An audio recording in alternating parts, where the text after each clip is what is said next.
Ventura, 38 years old, nakatira sa CA Las Piñas. Isa po akong opisyalis ng TODA. Ngayon po, ang aming kasamang tricycle driver, binangga po ng isang kotse.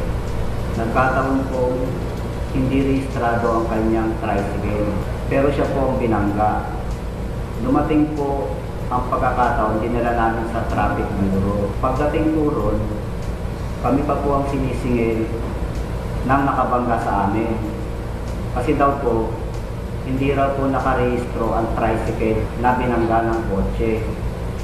Tapos, meron pa po sa aming sinisingil na violation na halagang 2,500. Ano po ba ang dapat namin gawin sa pagkakataon nito? Yun. Well, kailangan ihiwalay yung kaso. Opo. Hiwalay. Magkaiba yun. Magkaiba.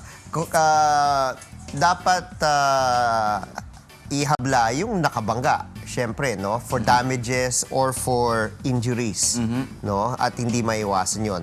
So, yun yung pwedeng yun yung karapatan ng nabagang tricycle driver laban sa sasakyan.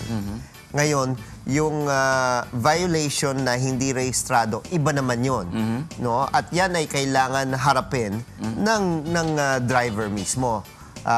Dahil hindi siya sumunod sa ordinansa, kung may ordinansa ang munisipyo o syudad, no?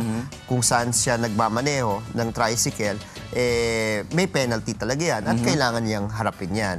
So, magkaibang kaso yan at parehong, yung isa, may karapatan siyang mabayaran sa anumang damages na nakuha niya at yung isa naman, penalty sa munisipyo o syudad dahil may violation siya na tumatakbo siya, walang permit.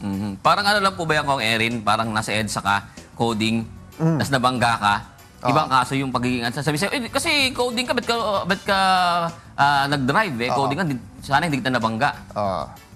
Lumalabas, ikaw pa may kasalanan. Hindi, iba dalawang yun. Yeah. Iba yun. Hindi pwede pagsama yun. Sinisisi mo, dapat kung hindi ka lumabas, hindi ka Hindi kita mababangga. Diba? Diba ganun yun? Ibang logic na yun. So magkaiba yun.